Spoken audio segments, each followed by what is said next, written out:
Welcome to the Real Estate Espresso Podcast, your morning shot of what's new in the world of real estate investing. I'm your host, Victor Menashe. This is the weekend edition, and we interview notable people from the world of real estate investing.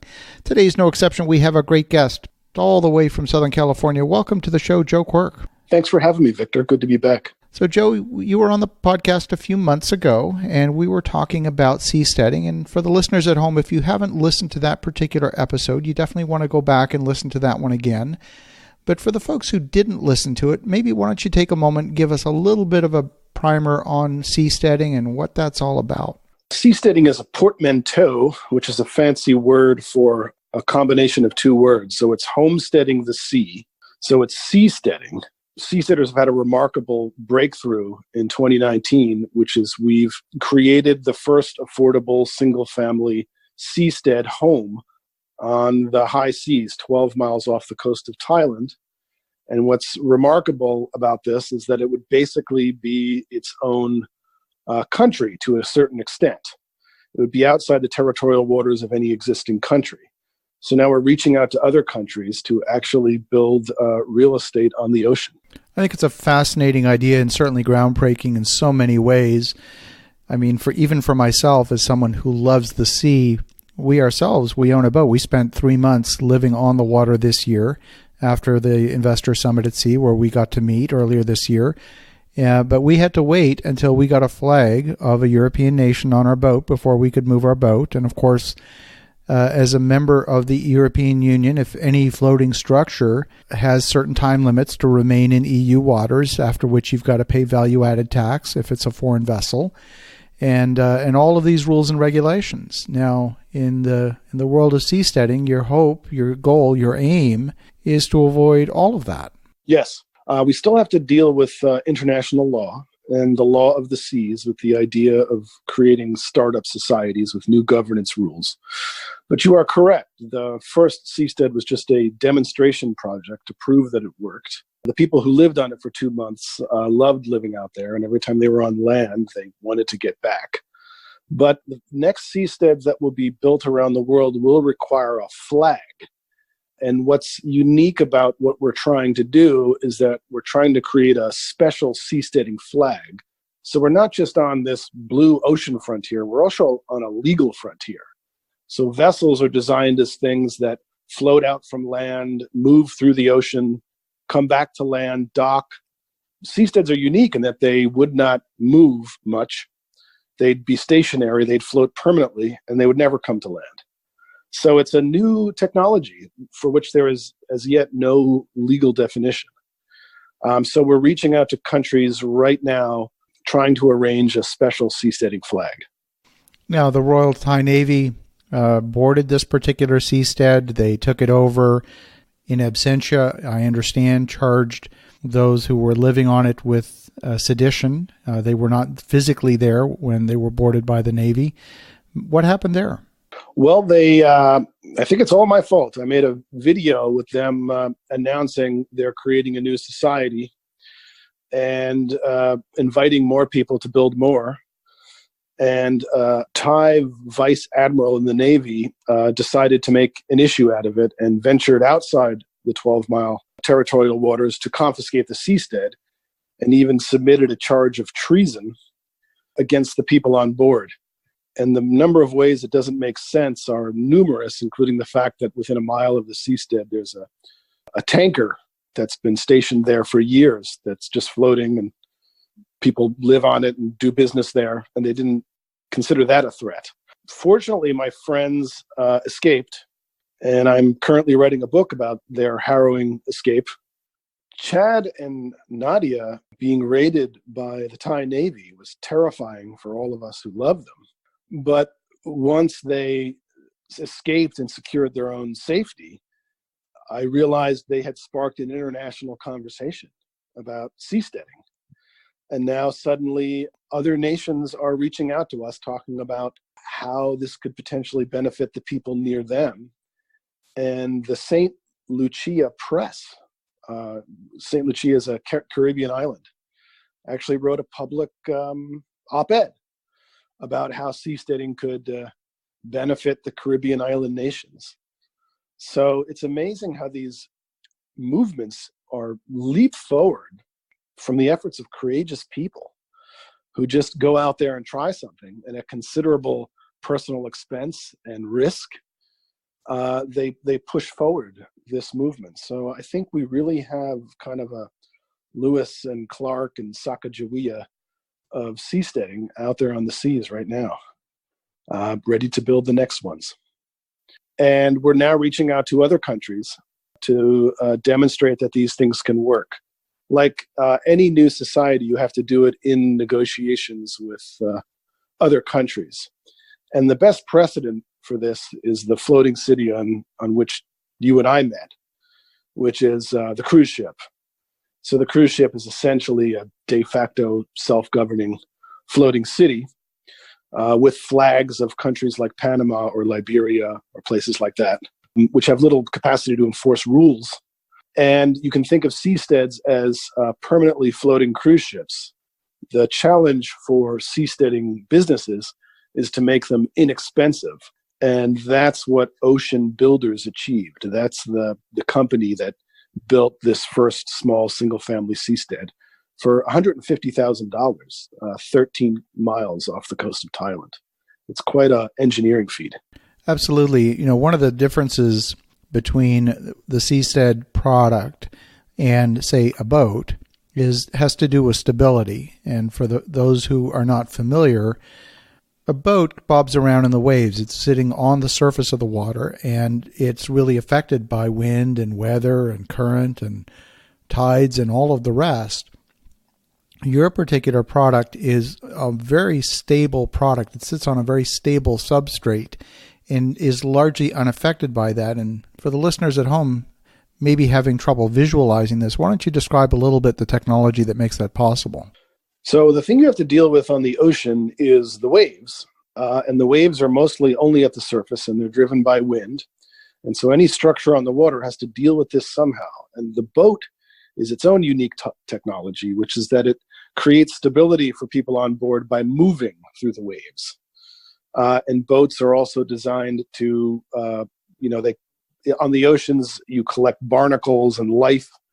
And every once in a while, you have to bring your boat in and pull it out of the water and scrape off the barnacles, set it back down, and send it sailing again. So a seastead is fundamentally different. Instead of being long, it's tall, but with 4/5 of it below the ocean. If you think of a skyscraper, this would be more like a sea scraper, which is upside down. So I think of it as like a floating wine bottle that's full, and it's floating in the water with just the upper neck sticking out of the water. And you could put your little tiny house on top of that, and it creates a surprising amount of stability such that it looks like it's driven down into the seabed, but it's not. It's actually floating. Oil rigs use some technologies like this. So it's basically a spar that floats on the ocean, and it's designed to stay out there indefinitely. And the wonderful thing about seasteads is that all these nuisances for boats, like barnacles and life and mussels and seaweed growing on the side of your boat, is a boon for seasteads. So this floating home that was out there, right away, animals were attaching to it, and little ecosystems were growing, and little fish were claiming little tiny little apartments to have their little families. So with every little seastead home you built, you're increasing the amount of life on the sea. And Ocean Builders were actually getting started with coralcrete, which is an idea to grow coral ecosystems on the sides of the seastead. So this is a paradigm that's well beyond sustainability. It's actually environmentally restorative. So you take a lot of the problems you have with boats, and they become an asset for a permanent floating structure at sea. I love that. It's actually, you described it as a little bit like a wine bottle, but the other image that came to mind, it's actually almost like an iceberg, where you only have a very small percentage of the iceberg showing above the water. It has tremendous inherent stability because so much of the iceberg, both in terms of mass and depth, is so far below the surface. Whatever wave action is occurring at the surface is insignificant by comparison to the mass that is hidden beneath the water. Right. And like the seals sleep on icebergs, and waves are hitting the iceberg, and the seals don't feel it because there's so much stability below. Now imagine if you could carve out the interior of that iceberg, or at least to some extent, as long as you create enough weight below the ocean, and you could put little glass windows. You could look out on an aquarium world where basically the fish are looking at you. And this is what Ocean Builders plans to do with the next ones. And if people are curious, they should go to ocean.builders and check out the images of what they're already designing and planning to 3D print. So if we go back to my wine bottle analogy, if you could put windows in the bottom of the wine bottle, you could have a little apartment down there and look out on a whole world, and more fish and life and sea plants will attach to the seastead in such a way that you'll have your little coral garden growing out there. Any initiative like this not only has to make sense from the early adopters, but ultimately has to make sense from the point of view of being sustainable from a business standpoint. And I think about initiatives like the electric vehicle. Elon Musk focused first on the luxury segment where there was higher margin, where there was greater demand at that segment of the market before bringing it down market and making it mainstream. What are your thoughts in terms of, is there a progression? Do you start in one particular segment before expanding? Where do you see this going? The struggle has always been to bring the price point down such that it's affordable for the average middle-class American. And the first one cost about $150,000 to build. And the idea is to keep the price point down. Oceanfront property is some of the most expensive property in the world. Well, on a seastead, you have a 360-degree view, not only of the oceans, but of the waters around you if you go down into the lower part of the seastead and look out your windows. So the initial idea is just to sell to individuals, many of which have already pledged money saying, as soon as you build them, I want some. And a lot of people worry about 13 miles out, that's so far. Number one, we're trying to negotiate with countries for some level of autonomy in their territorial waters. But even 12 miles out, that's about a 20-minute speedboat ride, 30 minutes, something like that. A lot of people's commutes are a lot longer than that. Once you come up with a platform for people to bring their own governance ideas, everyone who feels oppressed by these obsolete governance structures from the 20th century comes running to you with their ideas. Lots of seaweed farmers, especially from California, are interested in seasteading because the regulations written in the 1970s are not appropriate for the technologies coming online in the 2020s. So fish farmers, medical innovators, many medical entrepreneurs want floating hospitals where they can get outside the regulatory structures. Anybody who wants to innovate at the foundation of society through a business. If you love startup companies, you would really love your own little startup society. So we just sort of provide the platform. You can think of it as like the iPhone of the sea, and then you just bring your governance app. And as long as people can choose among them and people can quit them, we think the best ones will rise to the surface. So I think the first seastead that Ocean Builders plans will probably be a underwater hotel and restaurant. So you can be in the upper part where you look out on the sea, and then you can go down a spiral staircase and look out at the fish and eat some cobia, receive lectures from people talking about the environmentally restorative world that's being built with seasteads. And I think once you make houses affordable to the average middle-class Westerner, people bring their own ideas to what they want to do with it. Well, you've certainly been getting a lot of press lately. I know in the wake of the Thai Navy action, there was a lot of press activity, and more recently you were on the Joe Rogan show, so congratulations on that. Definitely one of the leading podcasts in the world. What did you cover with Joe that would be worth sharing with our listeners? When I was speaking to Joe, it was still an idea. And we talked about all the things you and I just talked about at great length. How will the laws work? What about tsunamis? What about pirates? Why do we need to experiment with governance? Can't we just fix things on the inside? These are all, everything about seasteading requires you to flip your assumptions that you bring to land. And part of my role is to communicate to people that these are affordable, they're environmentally restorative, and many of the benefits you find from real estate on land, you can find at sea. I mean, there's so many questions that come to mind. Like, for example, if let's say you were a resident of the United States and you want to declare yourself to be non-resident, meaning in order to do that, you've got to be resident of someplace else so that you're no longer paying taxes. Well, I guess that's not entirely true because with U.S. citizenship, you are taxed on your worldwide income. But perhaps another country where you have an opportunity to declare yourself to be non-resident and therefore no longer have a tax obligation to that country. How does that all work? And would they even be willing to recognize the fact that you are now, in fact, a non-resident? Well, we're on a legal frontier and we're taking baby steps. So right now, the first people that move to seasteads will probably be claimed by the countries where they have passports or where they remain citizens. As you mentioned, high net worth Americans get taxed no matter where they move, whether to a seastead or to Switzerland. The plan is to establish these and take baby steps further out to sea and negotiate for a little bit more autonomy as we go. Hopefully, they'll eventually be recognized as floating nations.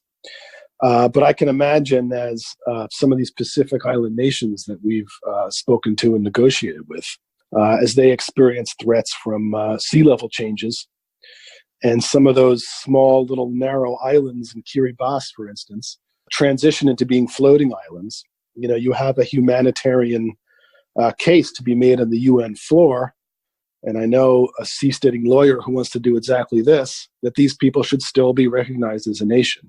And once that happens, you have a precedent. And then perhaps you could build another one next door.